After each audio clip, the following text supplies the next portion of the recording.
Hello, community. My name's Nancy Shacker, and I'm with the Cumberland County Progressives Organization. The mission of Cumberland County Progressives is to promote economic, social, environmental justice, peace, and sustainability in North Carolina, to maximize the democratic process, advocate for today's most pressing issues, and to serve as a voice of conscience. We are nonpartisan and not under the direction of any political party, any religious or social entity.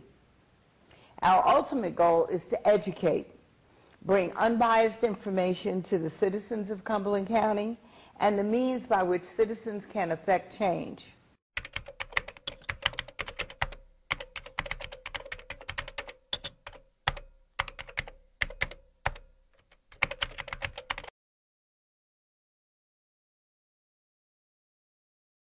Thank you for being here on behalf of the Cumberland County Progressives, our community and our panelists for being here tonight. I'm thrilled. You're 2 minutes away from my house, so you're in my neck of the woods, so I'm really glad that you're here this evening.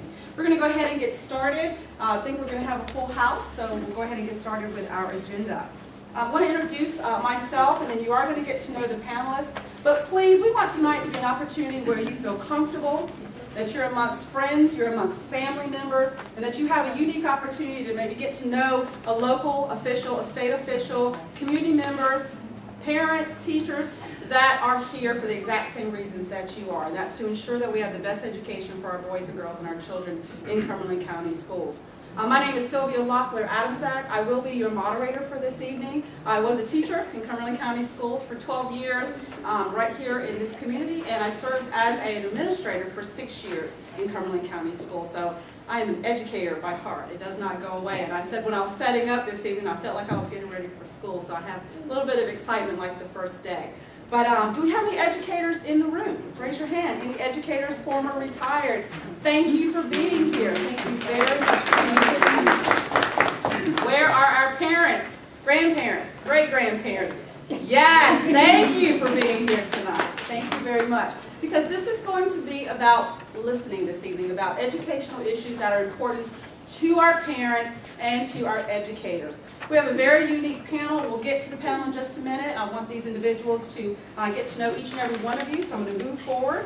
You have cards in your seats, and so throughout the evening, if you have a burning question or something that comes up and you're like, oh, I should have asked that question, or if you just want to take a note down and you remember what someone said, please use that to your discretion this evening. If you do have a question, there will be an opportunity for a question and answer at the very end. So if you have a question, hold the card up. And Pam, are you here in the back? She will come around and be glad to get those cards from you. I'm going to go ahead and move on to the agenda. I would like to introduce Roderick Lewis. He is our cameraman extraordinaire this evening. And he's going to tell you a little bit about, thank you, Roderick. Tell you a little bit about why we're here this evening and a little bit about the history of the Cumberland County Progressives Organization. Well, I'll be brief so you can...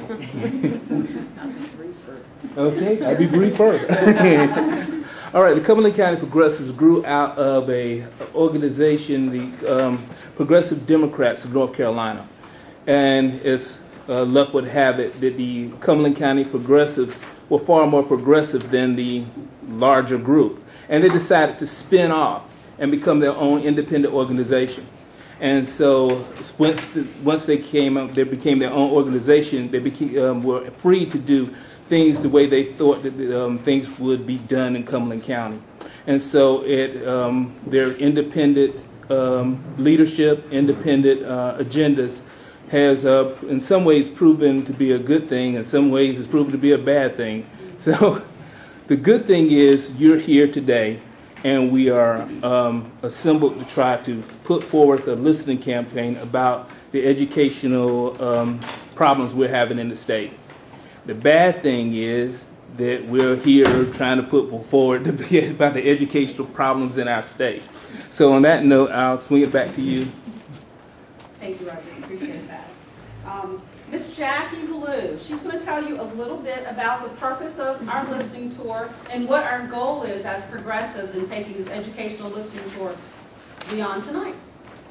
Thank you for coming. My name is Jackie Blue. She introduced me. And I am part of the committee that is working with the educational listening tour. And we are here to rotate around Cumberland County, and this is our initial meeting. And we hope that you will speak with your friends and your citizens, to let them know that we are here and we come to listen to the parents to get them to be able to talk to their state and local representatives and educating. And please be involved in the schools. They would appreciate volunteers. Thank you. Thank you. Next on our agenda, we're going to talk a little bit about the panel discussion protocol. Looks a little different. I appreciate the panelists going with the flow. We did not tell them that this setup was going to be more of a discussion, but we're in a really unique opportunity because we have not only parents with our panel, but we have elected state officials, we have local officials as well, and then we have the president of the North Carolina Association of Educators for the Cumberland County chapter here in Fayetteville. So it's a unique opportunity. You don't always see this.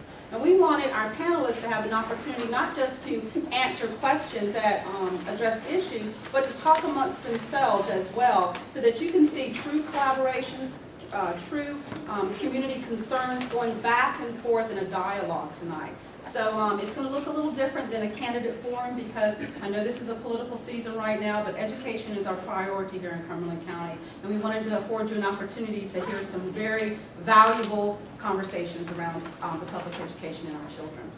Okay, so let's go over what that will look like this evening.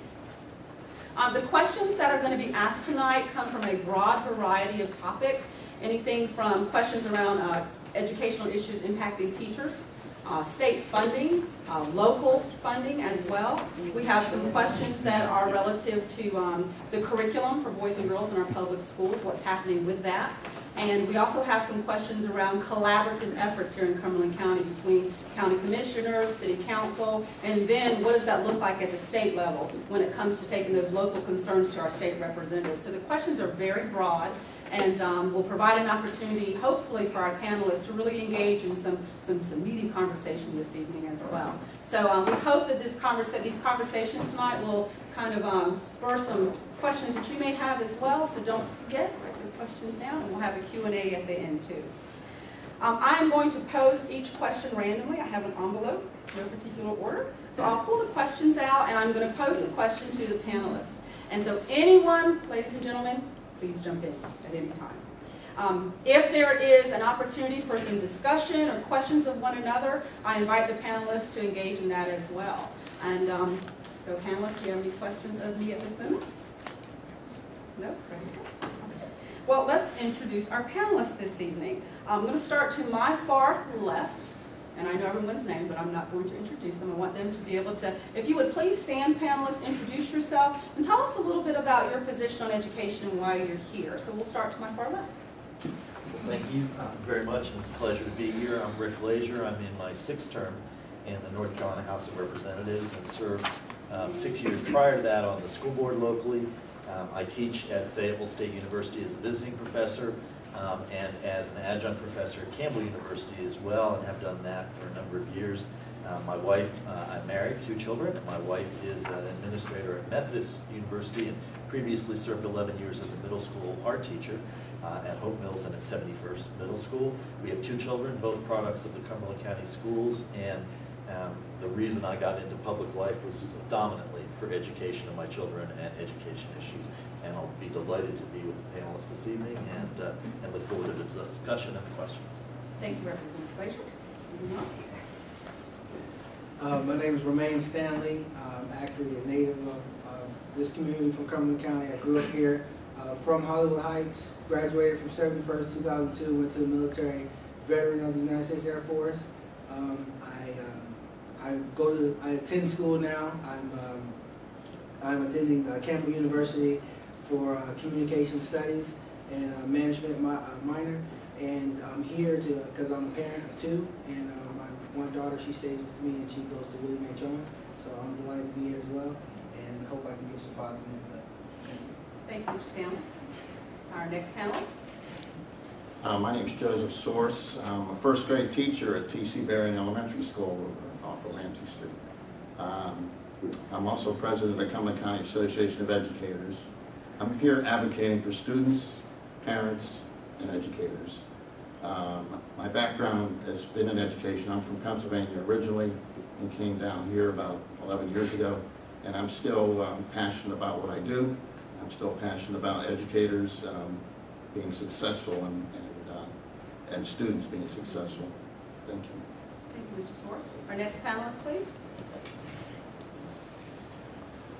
I'm Marvin Lucas, and I'm a native of Cumberland County, having worked in the Cumberland County school system for 34 years as a teacher and administrator. And I worked all over the county. I guess they just wouldn't keep me in one place. I worked from Armstrong to Cape Fear to Southview to Hope Mills to Sherwood Park, and then retired at Pine Forest. So I've been all over the county.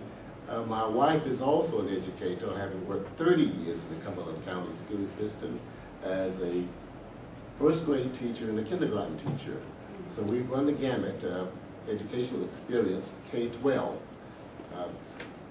I also have 3 children who matriculated through the Cumberland County school system, and they all are now parents, and we have 8 grandchildren, and 3 of them still reside here in Cumberland County and are in the Cumberland County school system. So we know a little bit about schools. I've been in the state legislature now for, this is my 7th term, going on 14 years. And I'm not tired. I enjoy what I do. I don't enjoy some of the experiences up there right now, but I enjoy what I do. Thank you, Representative. Our next panelist. Good evening. My name is Carrie Sutton, and I too am a native of Cumberland County, and I have to say this, Mr. Lucas, this was my high school principal. And he was one of my best principals. And I would hope that he thinks that I was one of his best students too. Absolutely. My mom worked at the high school, so I can't use it so much. But it's a pleasure for me to be here tonight. This is my 2nd term into the Board of Education. I am past chair also of Cumberland County Schools. And the reason why I got into education was the concern that I had about the Westover School District. My daughter is a 2000 graduate of Westover. And in 2000, when Tasha finished at Westover, Westover was ranked one of the best high schools, highest performing high schools in this county. And over the 4 years that she graduated and went down to Atlanta to Spelman College, my attention left Cumberland County and it was in Atlanta.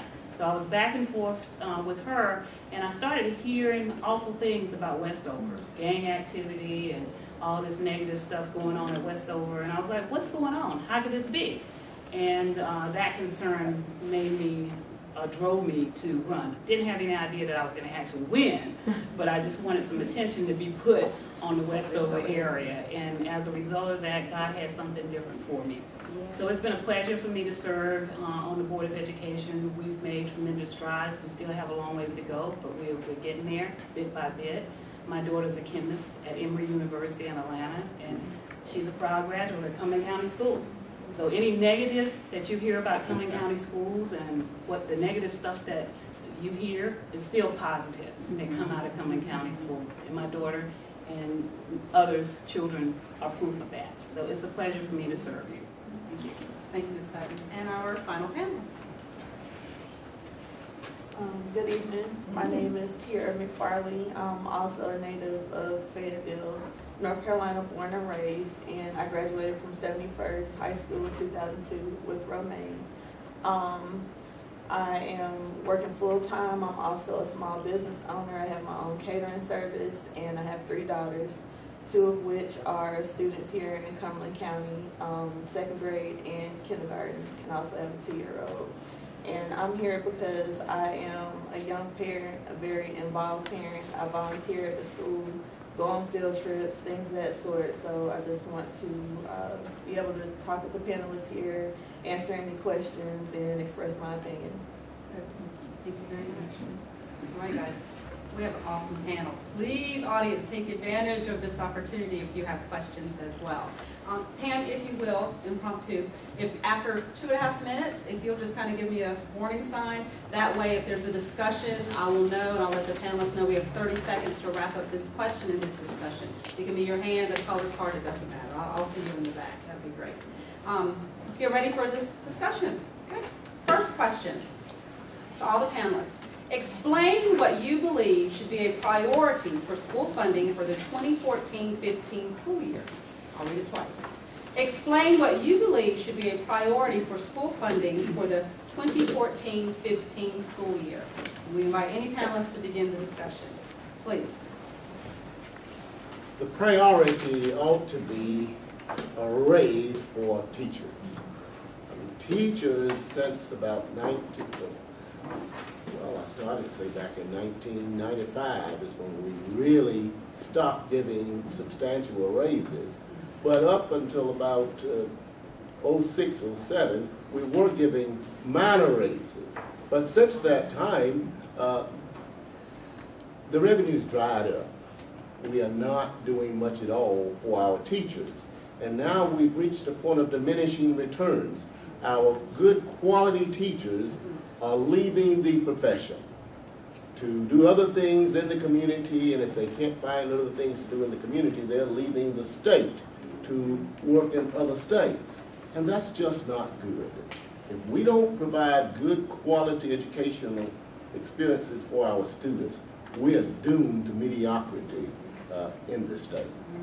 It's vitally important that we give substantial raises to our teachers, and the way that you do that is to generate the revenue for the raises.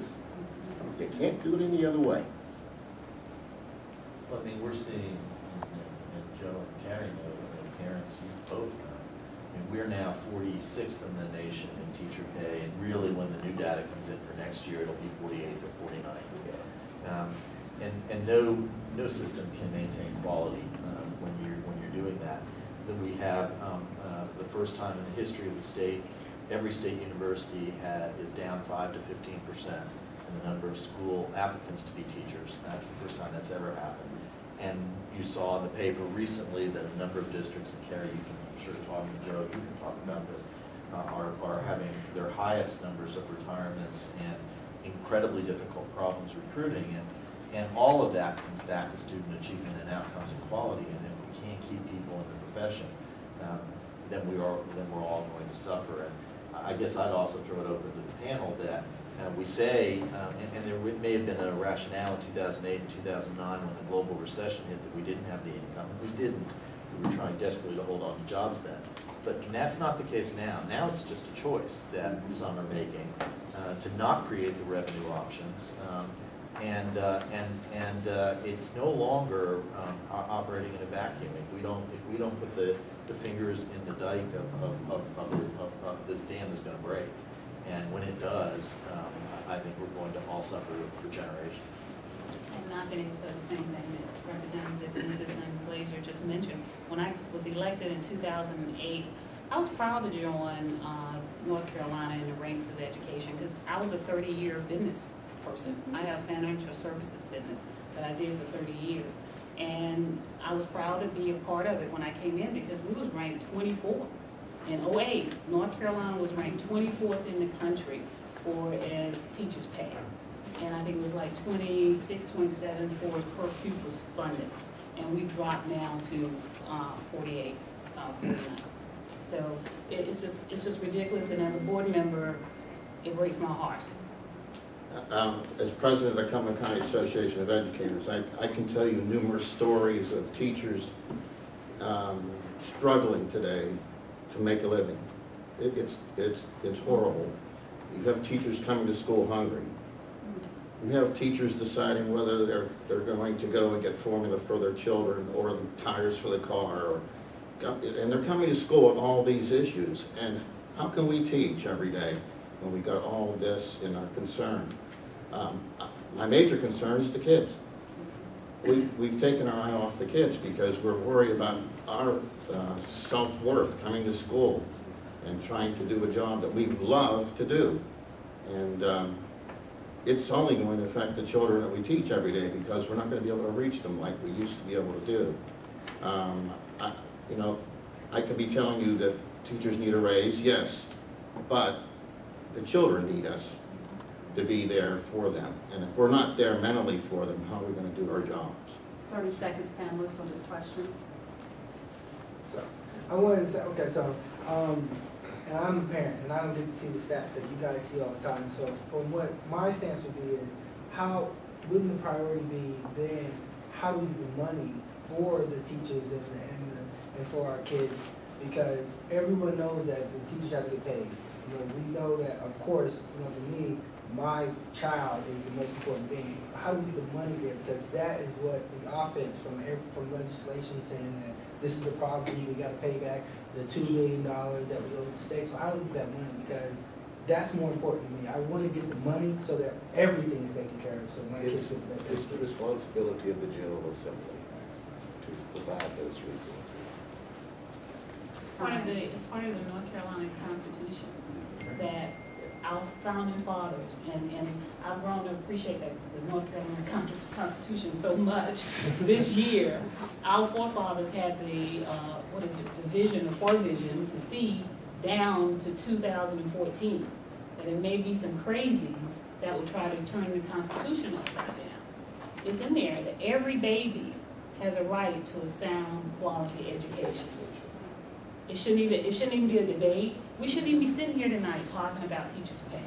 It should be the number one, and we just had a roundtable and a discussion with representatives and senators, and the school board was saying it should be your top priority. You should put, and everybody says, well, that's our number one, that's our highest budget item. But we've got to pay our teachers. We have to do it. Thank you, Ms. Sutton. Okay, you two at the back. Hell, you got to hold something up with the time. We're good. Speak up a little bit more. We're good. That was me speak up? I didn't know. Yeah, for the panelists to speak up a little more. Oh, and the panelists can speak up a little bit more? Okay. So they actually had more time? What, I don't understand what you want. Okay. 3 minutes per question. For each person?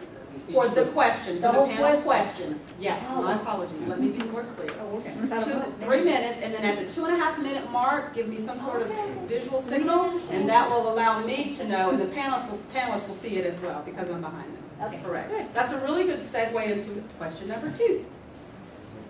Quick Yes, sir. question. And so we're to wait till the end? To Yes, address- we will have our question and answer from our audience at the end of the Write it program down this and I'll evening. collect. Yes, sir. Green cards. Question number 2 to our panelists. How do you believe the school system and the community can bridge the economic gap in order to promote increased opportunities for student success? I'll read it again.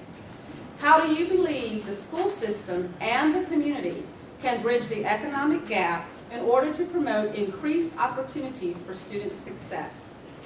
If you guys don't mind, I answer that one as a school board member. I believe it all begins with education. We have to make sure that we have the quality teachers, we have the quality curriculum, that the students have the opportunity to achieve to lift themselves out of poverty. If you're educated, I think a lot of discussion about crime and violence and all this negative stuff will end if we just focus on educating our children, our people. Because education and intelligence makes the difference. It makes all the difference in the world. I believe in my heart, if we had an educated society, this crime will be eliminated. Because folk will be able to support themselves. They will have funds. Hungry people are going to do what hungry people do. They're going to do anything to survive. So I believe it just starts with education and a sound quality education system.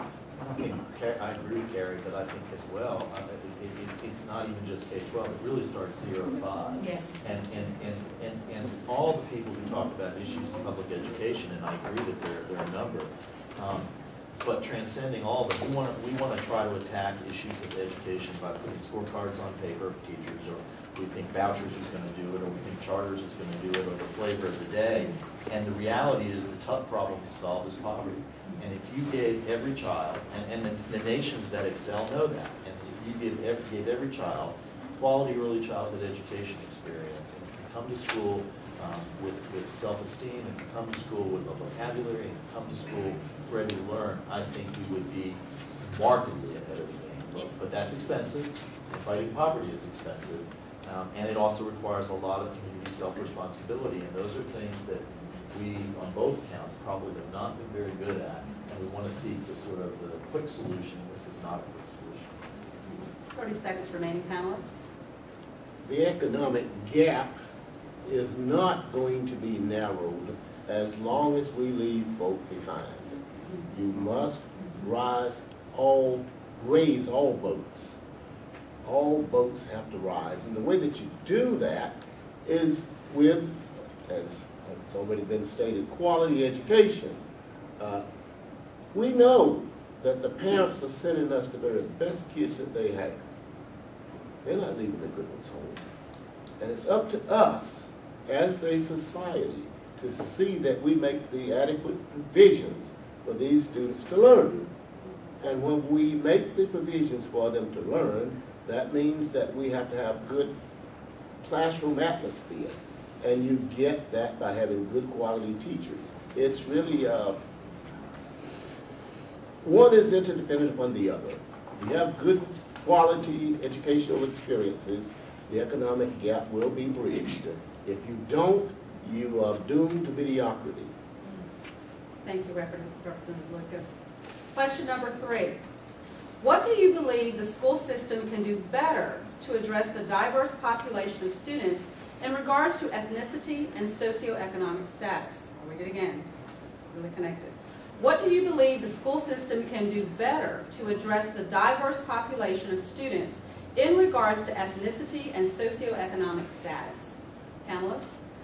I want to start with this one. Mr. Stanley? I think I'm glad you talked about the socioeconomics, because I think oftentimes a lot of people assume that parents know how to be parents.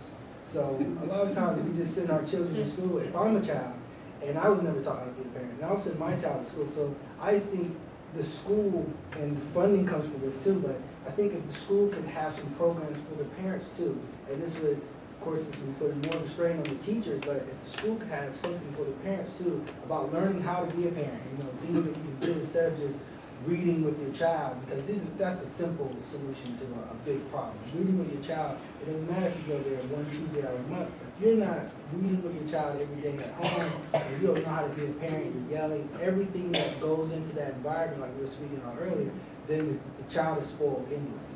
So I think if we could have more programs in the schools to educate both the child and the parent, or just things that can be fundraisers as well to help, that would be helping the school out, giving funds, and helping the parent learn how to be a good parent. And I think to piggyback off of what he said, as far as the communication goes between the school and the parent, I think that in different areas the communication is different. With the curriculum changing and the focus being put on standardized testing and different things that are taught in the school, it has like a breakdown between the parent and the child. Your child learns completely different from how you learn when they're at school, because curriculum is completely different. I'm not going to know exactly what methods were used to teach my child unless I go and volunteer, or if the teacher communicates that to the parent, so I can pretty much reiterate whatever it was that they went over during the day.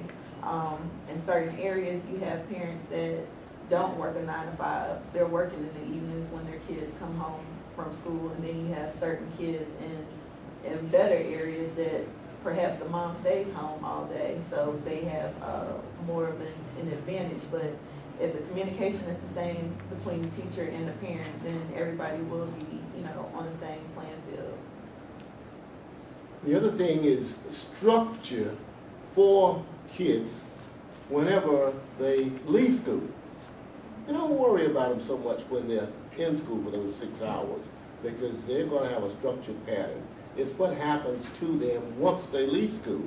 That afternoon, what are their activities? What are they doing? Do parents know where they are at 9 o'clock? Are they in the house? Are they in the streets?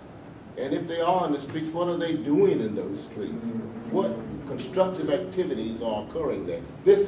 Kids learn more away from school than they do in school. Peer group pressures are tremendous, believe it or not. So if we are learning wholesome activities away from school, you're going to see that economic enterprise accelerate. Thank you, panelists. Next question. Why do you believe some families have a good education? Whoops, excuse me, read again. Why do you believe some families believe a good education is only for the wealthy? Why do you believe some families believe a good education is only for the wealthy? Yeah, I want to answer that.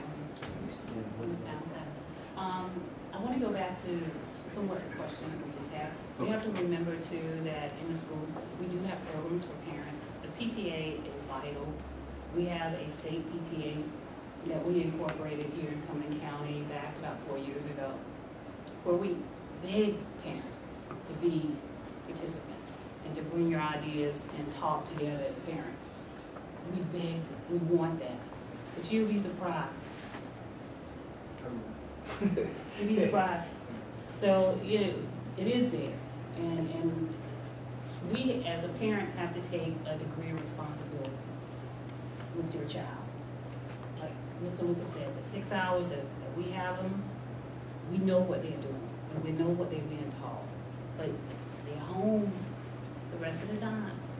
And somewhere along the line, we have to make sure that that balance is there for that child. Now, for the wealthy, to ensure that, or the people that think that education is only for the wealthy, you know, I think it stems back. Sure, we have different areas of town, and unfortunately, busing and everything for balance is eliminated now, so that's no more. I think as a parent now, we have to take it upon ourselves to make sure that our child is getting everything that they need from that school. And as a parent, we have to take the responsibility for ourselves. We can't expect other people now in 2014 to take care of our children for us. We just can't. And I think too, the public has to recognize that there is a different cost. It is more costly to educate a child from a disadvantaged socioeconomic background or who's coming with English as a second language or has an exceptionality than it was to educate my kid. I could provide the summer capacity. Other families may not because both parents are working or they're living with grandma or all kinds of issues. And it is not the same cost to educate a child in one school as it is in another school. And while, and I guess in that sense, equality is not equity.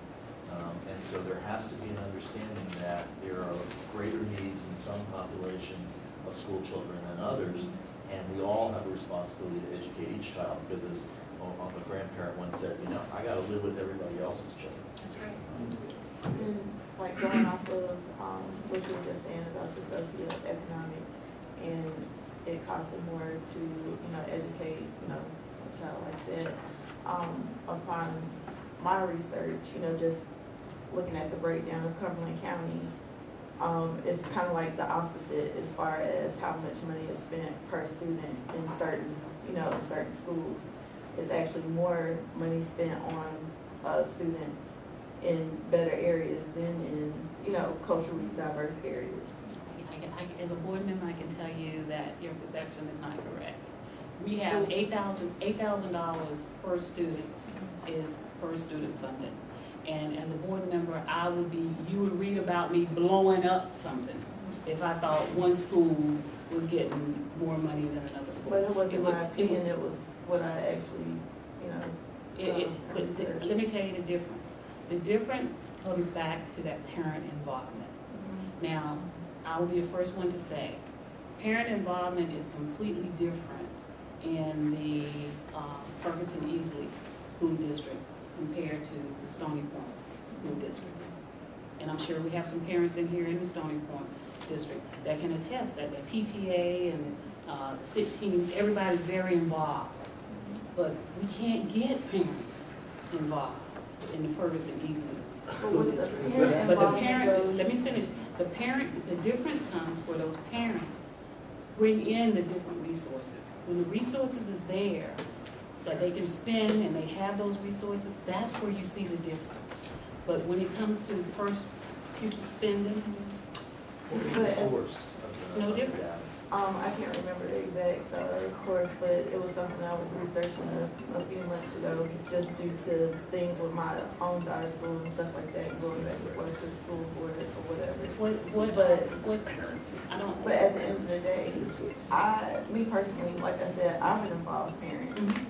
But like, say some parents at my child's school that aren't involved, that shouldn't affect, you know, what monetary spending is being done, you know, because of the parent involvement. We've already been to first, second, third grade. We've already completed that. I mean, I understand what you're saying, but I'm just saying, if we're 46th in the state, 49th in the state, or whatever the case may be, then, I'm sorry, in the country, you're correct, then Jack Britt should be suffering, or, you know, their funding should be short too, and it's not the same as compared to another resources.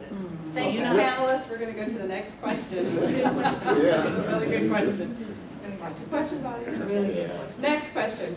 What do you believe the school system can do to help parents have a positive transition from elementary to middle to high school for their children? What do you believe the school system can do to help parents have a positive transition from elementary to middle to high school for their children? All the educators here can talk, and the parents can probably talk better than I can, but just to create a little bit of humor for the evening. There's a wonderful saying, and a lot of truth to it, that God's face of innocence is elementary school children, God's face of knowledge is high school children, and God's sense of humor is middle school children. And there's much truth to those issues of transition. I was, for that question about the elementary school, middle school, and high school, I was saying, I don't know if these exist, and if they do exist, then there's a problem with communication to the parents, as I was saying earlier. So, what I was saying, like, what to expect. I know when I was going to school here, and I went to three elementary schools here, middle school and high school, and I never had a what to expect kind of workshop. It was put upon my parents to teach me, okay, this is what college is. This is how you fill out applications.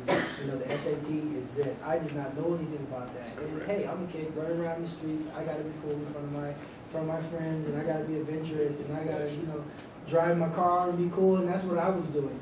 But I don't see those things happening for the students. I actually went to my daughter's school, and I got a pamphlet about, it was about what schools are offered in high school. You know, this is elementary school that she's in. What does me pick? You try to give me 4 years, 5 years to consider what she's going to be doing in language arts or dance, or what school I'm going to pick. Like, it's not relevant. So I think the communication breakdown is very bad as far as I'm concerned, and something needs to happen there where we can be able to tell the parents, hey, this is what to expect. Hey, this new core curriculum came out. This is what you can expect going on. So that we'll be better prepared as a family. Because the parents can't get involved, like we're saying. On paper, it sounds good for a parent to be involved and be able to go to everything. But, hey, minimum wage is a big thing in our state now, too. Most parents are working 2, 3 jobs. You know, just like she's working a full-time job and small-time or a small business. That's working with the social sector. So, can I say one thing that we do in Terry Sanford District is we have the children in 5th grade go to the middle school that they're going to feed into, and they go there for a day or 2. I think it might be 2 days.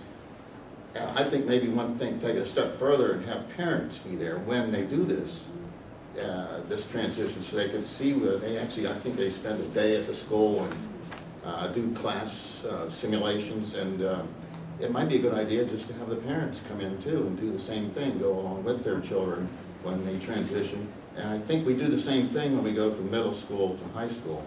I think that's happening as well. It's a little, taking a step further isn't a bad idea, you know, taking parents along too and have them see what it's all like, what they've got to go through for the day. So, but we do that in Terry Sanford. I think it's probably done in other districts too. I think most of the school districts do that kind of thing. I think that transitory process is very vital, and you can't ever leave parents out, because after all, they are those children's first teachers. So, and they're going to be their teachers as long as they're parents, whether it's good, bad, or indifferent. Those parents are involved in those kids' lives. And kids learn something every day. All kids learn. What they learn is a different matter. You talk about the wealthy, they are learning concepts and ideas. Those who are poor are learning gang activities, or in the streets learning activities that are not necessarily wholesome to a good society.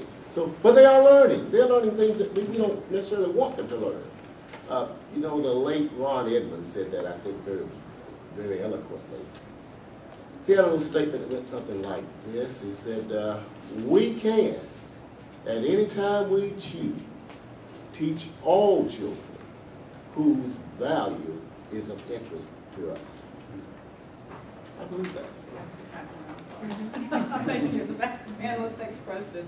Teacher doesn't go out, it's just there. Okay, next question. And for our panelists, we'll spend about 6 more minutes on panel questions, and then we will start opening up to questions from the audience as well. I know some of the panelists may have other appointments for the evening. We want to make sure that we're cognizant and courteous of everyone's time. How do we get the best teachers to work in some of the most distressed schools in the county? Question. How do we get the best teachers to work in some of the most distressed schools in the county? Well, from the state level, and I don't want to really monopolize this kind of thing, but I've had a little experience with that, and Rick has too. We pay incentives in a lot of the school districts. We give extra money. Someone said that sometimes they need that. Teachers need that money. So they're given extra money, sometimes extra resources. You know, we used to have what we used to call teacheries. And teachers received free housing to work in some economically depressed areas. That's kind of gone out there. Mr. Stafford may remember some of that kind of stuff. But we're doing a little bit of that now in some of the rural areas, where we really give incentives and enticements for them to work there in that area. And that helps a little bit to even the playing field. I mean, I agree completely. I will say that the flip side, the disincentive problem, is becoming more acute. When you create or talk about something that I disagree with, the merit pay concept, I do agree with the differentiated pay, which is crucial in shortage areas and shortage systems, and that's what that is. But if you start really looking at merit pay concepts, and if you then focus in on one of the major issues becomes test scores without a serious growth component, then what you're saying is I want to be in a school where I can meet that more easily because that's what my pay and what my potentially career status is going to be. I'm going to be loath to go in a more risky environment and take that risk because I could either lose my status, lose my job, or certainly lose pay incentive. And so we commute ourselves a little coming and going when we create high-stakes testing that then turns into the base evaluative measure without any other considerations. So we have to be really cognizant about that when we start talking about these other things, because we can really sort of come at crosshairs with the principle of getting really great teachers into highway schools. Can I say something about that? They do pay incentives for teachers to go into low-wealth district schools. But what I see with it is I see some success and I see some failure. Because you might have a well-qualified teacher who's gone to school, got national board certified, got all the degrees, but they can't relate to children they're teaching. So in some respects I see it working, but when you have a situation where someone just can't relate to the children that they're working with, it's not successful. Maybe you need to reward a teacher that's there making success with those children and doing their job every day, instead of bringing someone from another school that's got all these degrees and trying to teach them, but can't get down to their level because they've got all this education and they can't relate to the children that they're teaching. So. One of the things when I first was elected and I found out that we did pay merit pay to encourage or entice quality teachers to come into low economic areas, I was furious. I said, no. I said, if a teacher is working, I'm sorry, if a teacher's working in Cumberland County and we've hired them, if we need them at Westover, if we need them at 71st, if we need them at T.C. Barron, they should go. But then I realized we didn't have the quality. So in order to get the quality, we had to do an incentive to encourage them to go to those areas and teach and stay. Yes. Panelists, our last question, and then if one of the progressives could bring me the questions from the audience, we'll take 10 minutes to go over those as well. Last question for the panelists. What is your position on school vouchers? I should have stopped there. And what alternative do you believe the state should provide school systems for schools of choice? What is your position on school vouchers? I'm sorry. And what alternative do you believe the state should provide school systems for schools of choice? I know this is in Glazier, so I just want to say something first. So, and this is just like a devil's advocate kind of thing. I just want to say for the parents and the communities, because I know you guys know the numbers, but when the community goes on websites and look at what's going on with their children, they see numbers for private schools that children are going there, going to college, 90, 95 percentile. People that are going to public schools are, about 60%. I mean, this is that. So I'm saying that. Okay, well, I'm just saying that this. I have read this, and I read it today again just to make sure that I had that. And I'm not saying that I'm for vouchers. I'm just saying I just want you to address that in your response. Well, first, I believe that, but choices and Cumberland County Schools were one of the first school systems in the country to put in governed school choice into our options. In fact, a number of people here were very much a part of that. And to place those options strategically in transportation-deprived areas so that all children had access. Now, we can argue and talk a lot about whether they've been fully funded and all of those issues at the state and local level. But I want to get to vouchers. So there are, although I am fundamentally opposed to them as a matter of policy, it is sort of irrelevant what any of us think is a matter of policy. And the reason it is because the one thing that is clear is the North Carolina Constitution bars state money from funding private school vouchers. That's why the court enjoined them. And one of the reasons we put some things in the Constitution is to take them out of the dialogue of legislators. If the public, it is the people's Constitution. If the people want us to talk vouchers or pass them, then there's a way to do that. We need to put an amendment on the ballot, as this majority tends to do, and let the people vote on whether they want vouchers or not. But for the time being, the Constitution absolutely, patently forbids it. And so whether we think it's a good idea or we don't is an irrelevancy when the Constitution of your state bars them. And that is the end of the discussion, except for members of the majority in Raleigh who find ways to take us on unconstitutional voyages that simply is not the way to resolve this issue. And it's in the courts, it will stay in the courts, and I think, again, if we want to go that route, it's up to the public to vote it on the amendment. Our Constitution stipulates that education in our state for age 6 through 16 is compulsory and it's free. It also has to be somewhat equal in revenue generation. We have to, and this is why we've had the suits, the low wealth suits around the state. You probably have heard of those. Everybody's heard of Judge Howard Manning, and he has decreed, and in fact he has really been almost dogmatic on that low wealth schools are entitled to the same funding as wealthy school LEAs. So we know that we have to do what's equitable and fair. Now, if one wants a voucher, and I feel that you can get a good quality education in any school in Cumberland County. I feel that way. If that's your mission, if that's what you want to do, if you want to get a good quality education. Now, if you want to go to some other different source of educational pursuit through the private sector, then somebody ought to pay for it other than the public. As far as vouchers, you know, all the school districts around the world, like, you know, schools around the world such as Finland and Japan and Korea, they don't invest in vouchers. They don't have vouchers. They invest their money in public education. And I can tell you just as many statistics about failures in charter schools and private schools too. One reason a private school might be successful is the low class size.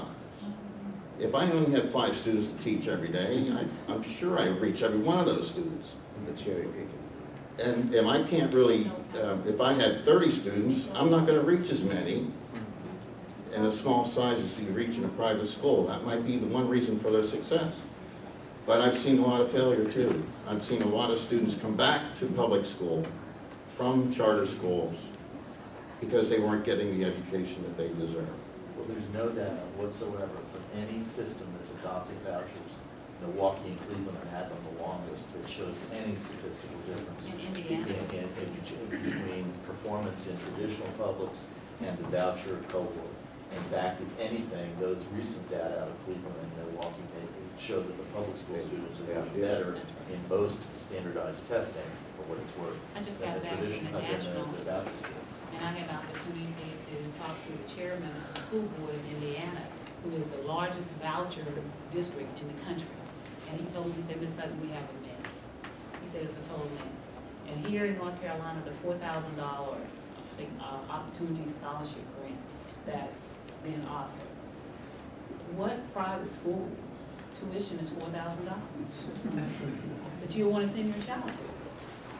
I don't know of any. So you have to look, it's so much, and Representative Lucas and Glazier, they can talk, they know it's such smoke screens going on right now.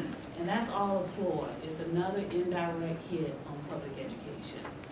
And the commercials, what was so interesting, a lot of the voucher commercials and the opportunity scholarship grant commercials have been focused on African American television stations and radio stations. I hate that. Thank you, panelists. Okay, now, audience questions. Timekeeper, this is our agenda. We will spend about 8 minutes on these, and we'll ask the panelists for about 1.5 minutes of discussion. First question from our audience. What percentage of the North Carolina lottery actually goes to education? What percentage of the North Carolina lottery actually goes to education? Well, panelists. The way it was set up was that the lottery was, and Marvin's right, somewhere between 34 and 35% goes to actually to education. The rest is prize money and administrative money, and actually we have the lowest administrative costs of any lottery on the East Coast. But when it was set up, it went to 3 sources. It went to 50% for preschool teachers, 40% for school construction to help districts with construction leverage, and 10% for scholarships to college for low-income students. That is what the education lottery was designed for. In the last several years, it has moved from that and now funds 6 different sources, including $25 million that was siphoned off to support Medicaid 2 years ago. That is a relatively new occurrence. And it never was intended to supplant. It was intended to supplement the education pursuit. And we have stopped funding education at the level that we ought to and relying upon the lottery resources, and it's never going to work. It's just not going to work. $450 million, right? Right. $450 million on a $9 billion or something. It's just not going to work. The other thing is that if you don't include the money for the prizes, folk won't play the lottery. They play to win. That's why they play. You don't have winners, they won't play. We're getting less from the educational lottery in our Cumberland County than we did back in 2009, 2010. We were getting $8 million from it. Yeah. Today it's around $1 million. Yeah. And so when you see those commercials that says 100% of North Carolina lottery money goes to education. Next question. Although salary is very important, dedicated, effective teachers are the key to quality education. What are your suggestions on how teachers should be evaluated? Although salary is very important, dedicated, effective teachers are the key to quality education. What are your suggestions on how teachers should be evaluated? I can tell you how we're doing it in Cumberland County. Dr. Till enacted this system when he came, when we brought him from Broward County, Florida, back in 2009. We have a way right now, like your child, your baby. We know every one of your baby's teachers, and we know how many students your teachers teach. We also know how many students are showing growth that teacher is teaching. And if that teacher is not showing growth and not moving students, then that teacher's going to have a problem in Cumberland County. That's how we do it here. And the evaluation instrument already has about 6 different components. What's going to break down to 6 major components and 6 standards. And some of that, I mean, one of the things that I've always thought is that we probably devalue and really needs to be looked at, and people can play both ways. But I think parental input and student input at the middle and high school level, students know who the good teachers are. And sometimes we fail to take that as fully into account as we ought to. I definitely feel that some way past the students, you have to involve the parents or the students themselves raising the teachers, because you have things that are going on at home, you know, so and the teacher might just be pushing them through, or they might just have a genius kid, you know, that is in the perfect environment, you know. It happens sometimes, but it's all I'm glad you said that, because I was having a conversation about it, so I do not know where to go with it. So, hey, this is what we're supposed to do. We're supposed to, you know, come from the table with answers. So Last question. It makes sense that parent involvement is lower in areas with lower socioeconomic statuses. Parents are not physically available. How can we bridge the gap and make opportunities more available? Let's read it again. It makes sense that parent involvement is lower in areas with lower socioeconomic statuses. They are not physically available. I'm assuming that means the parents. How can we bridge the gap and make opportunities more available? Assuming for students, the opportunities for students, unless that individual would like to clarify. Go ahead. I was going to say something about getting parent involved. I think we need to be thinking out of the box and start doing some things that, you know, the PTA night doesn't always work, doesn't get people out, unless we have a program, and then we've got tons of people out. But I think we need to think out of the box here and maybe go into the community and have a PTA meeting at a church, or go to a community center and have a meeting there where we can meet the parents on their own turf, instead of always inviting them to the school, because some of them, let's face it, didn't have such a great experience at school. Maybe they don't want to go into the school building. But I think we need to be thinking out of the box and doing some other things, getting into the community, maybe having a PTA social event at a rec center or something like that. Yeah, many parents are really afraid of the school for various and sundry reasons. And I'll give you a personal experience with my wife. I told you that she taught kindergarten and first grade. The last 5 years that she taught for about 25 years at Lillian Black Elementary in Spring Lake, one of the lowest socioeconomic schools in the county. I think there's about 90% of free and reduced lunch count. Many of those parents just would not come to school. So she'd go to their house. And sometimes she'd be a little bit afraid to go to one at night, and she'd take me with her when I was home. And we'd step over the beer cans and over the wine bottles and go into that house and talk to those parents, or that parent, usually was just a mother there. And you'll be surprised at the difference that made. That parent felt welcome then, and then that parent would come to school. That parent would see that child behaved, because she said, oh, this kid's coming to my house. And she's not coming to judge what I got in there. She's just coming to see about the kid. Those kids will do whenever they have a good rapport with you. They will want to. They're those parents who want, they don't want to displease you. Expectations. High expectations. Now when they see her, really those kids are parents themselves. They come back, I'm so glad you came to my house. I remember the first grade, they are even on Facebook talking about that. I think this will end our panel discussion. If you would please join me in thanking our panelists for being with us.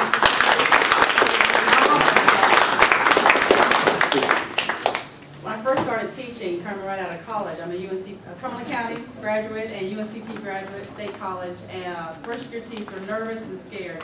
The best advice I ever got, and I've kept it whole to heart, we're in the business of people, we're in the business of relationships, and this is what it's all about.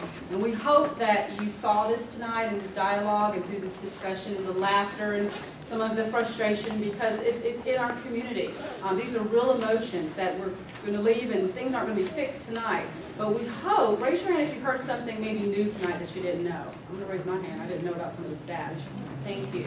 How many of you met someone tonight or see someone on the panel that you've never seen or met before?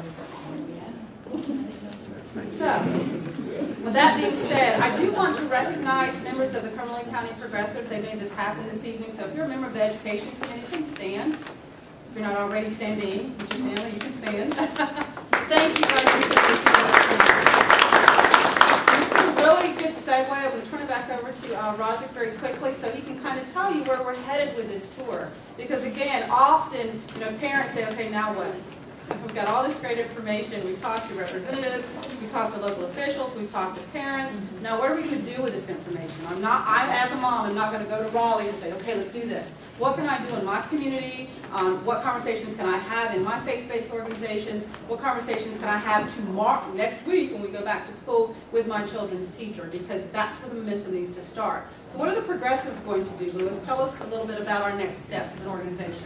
Well, the primary reason for having this is so we can, create a dialogue throughout the community, but to gather information so we can focus this towards newspaper articles and the City Council, the Cumberland County Board of Commissioners, and the school board, to let them know where the community is right now through articles, and this form right here will be uploaded, and we will have other forms. And that is where we are going with this, to help with the community. But if I may take a second, sometimes when my spider senses start tingling, I think that I may I'm going to make an executive decision and give this man right here a minute to put forth your question, sir. Well, it wasn't a question. Basically, it was, we're talking about funding. Corporate America is making a lot of money, but they have no responsibility to education, public education, and our kids for a reason. You got a prison industrial complex that's doing very well.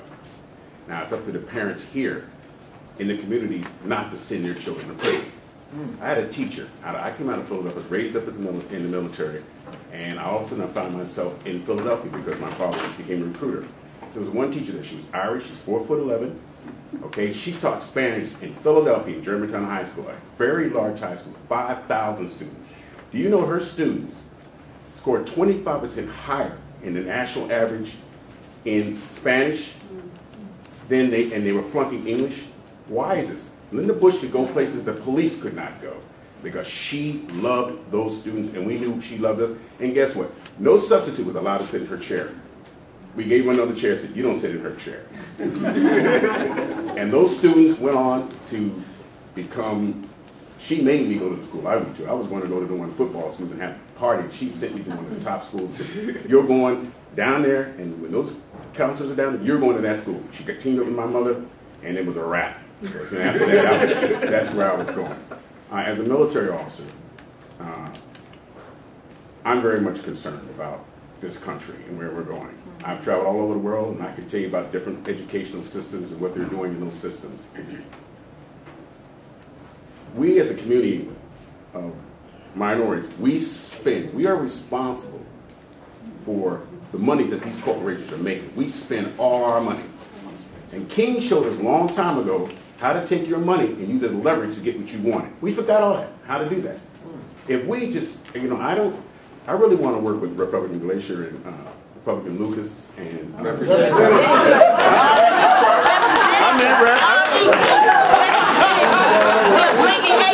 You want to go executive session? No, the abbreviation for representative. I'm sorry. Okay, at least you know who you are. Okay, just met you, so I don't know. Is there a battle plan? Is there a strategy in here?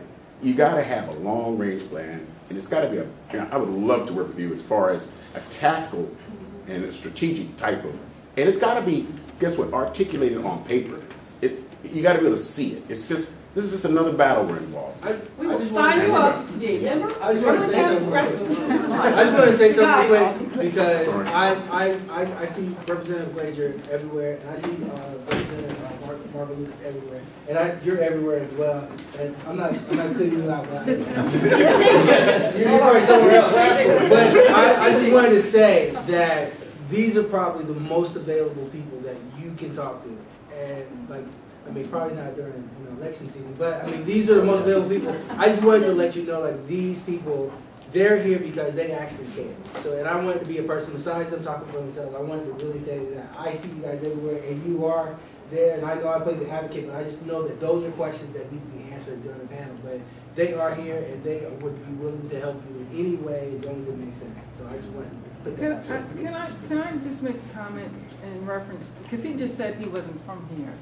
And I just wanted to say that, in general, from being in the education field as well as that being my curriculum while studying abroad in high school as well as college at Federal Tech as well as Federal State, I know that a lot of publicity right now, as far as politically, is being presented by President Obama. And I know that he's emphasizing a lot on education and that being improved with minorities especially pertaining to reading. We've already had, when you mentioned the grants that are incentives for teachers in education, I believe that it has been and it continues to be that the Teach Grant is an incentive where those who decide to make teaching a career, that they'll receive an incentive by enrolling in programs where they can be a teacher for math and science. Reading is a big thing now with President Obama, and it's especially for the minorities. There's other subjects too, and that includes the reason why we are having the big pay raise for the teachers where it's being suggested that not only one or two curriculum is being focused on for the efforts that the teachers are making to improve the school system. And this is generally all over the United States. Because I'm making this statement because he said he's not really. Well, what I'm trying to say is I'm not from Cumberland County and I'm interested, and I don't have kids here, and I'm very interested still in Cumberland County. Yeah. That's all I'm trying to say. And I think it's mutual. I think it goes about from one state to another.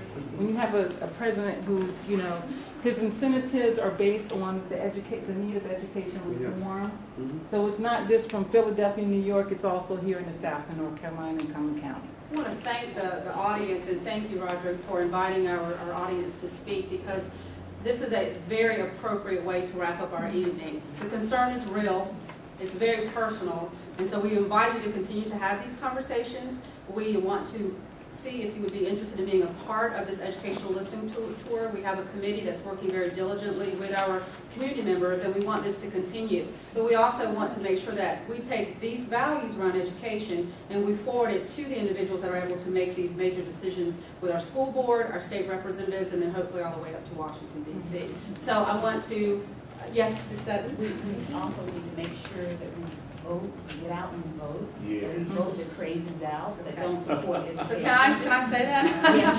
Yes. Early voting starts Thursday, yeah. April 24th. Please go to the Board of Elections, see where you can vote.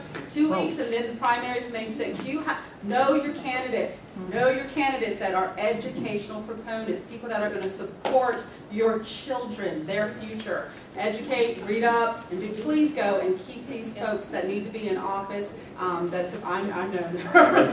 Okay, go.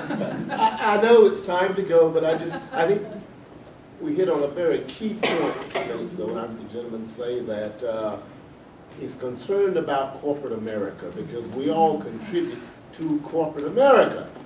Now you need to know that corporate America does not reciprocate in the way that they ought to. Right. And sometimes we're going to bring them to the knees. They have, shall I say, a green light to do as they please through the Supreme Court. The decisions that say that they don't have to reveal the sources of their money and their spending. And I'll name two, the Koch brothers out of Kansas City, I believe it is. They are spending money left and right in millions and billions of dollars on concepts that are going to destroy this country if we're not careful. Yes. Now, they don't have to account for that money, but they get that money from us. Correct. We're going to have to counteract that. Now, we're doing a little bit of that at the national level, but not enough. They are still outspending us. And I can say this, Representative Lucas and Representative Glazier, you guys might, they're running for re-election. These two gentlemen right here, remember them? Yes, sir. But this I want to follow up this point, and I know we're going over, but it really is a good question, a good dialogue. There was a time, and it wasn't long ago in North Carolina, that the North Carolina Chamber of Commerce was one of the biggest proponents and backers of public education. And in the administration of Governor Hunt, he had named a Republican to be his as state board chair, Phil Kirk, who also happened to be the chairman of the State Chamber of Commerce. And one of the reasons the large bond issue for the universities was passed in the late, was around 1990, 95, 96, 97 in there, was because of the effort of the chamber. A few years ago, and I'm thinking it's now about 5 or 6, the North Carolina Chamber diverted from having a mission where public education and its improvement was their crucial dialogue, and it became all about tax cuts. And whether we agree or disagree, I happen to disagree with that. There really is a disconnect that the gentleman pointed out, and I think correctly, between business as a whole in North Carolina and public schools. There are plenty of local businesses that are very involved in their public schools, and we depend on that. But as a whole, the North Carolina Chamber has long abandoned now its role that it used to have, which was to improve public education. That connection really has to be regained, and there's pressure that has to be put to regain it. There are independent business groups this year, for the first time, that have formed over this past year because they believe the Chamber has abandoned that role, and are independent business groups that are forming to support whether they are Republican or they are Democrat, but pro-public education candidates, and to support the mission of public education and to realign the public's concept about what public education should and can be. And I think that you hit a very valuable point, because we will not succeed long-term in sustaining public education if we don't regain fully the corporate and business support that ought to be there for public schools in the state, and that were there just as short a period of time as 10 years ago. And I want to say, though, I guess my last point, and while I very much think that there's a huge divergence between Republican leadership and Democratic leadership on education issues, more than I've ever seen in my lifetime, and that's a shame. Public education ought to be bipartisan. Right. Public education ought to be sort of the one area where we can actually have a long-term vision and move and oar together. And those countries that are successful do that, regardless of all their other political divisions. We have, for some reason, become highly partisan and highly politicized and highly polarized, and on the issue of education, and none showing more than this past session. And that, too, is something that has to change. There are good, moderate, Republican, pro-public education candidates in some districts, and there are, and that can work, and I think would work with Democrats in finding that center middle ground that North Carolina used to occupy, and we all have a stake in doing that. Thank you. I tell my board all the time, that little baby right there, he doesn't know anything about Democrat and Republican. You asked him what does Democrat and Republican mean, he doesn't have a clue. So it's our responsibility to make sure we give that child everything he needs. You have to give them everything to dream. That's right. And dream big. That's right. Thank you, everyone. Have a safe evening and a good spring break for all of our little kids.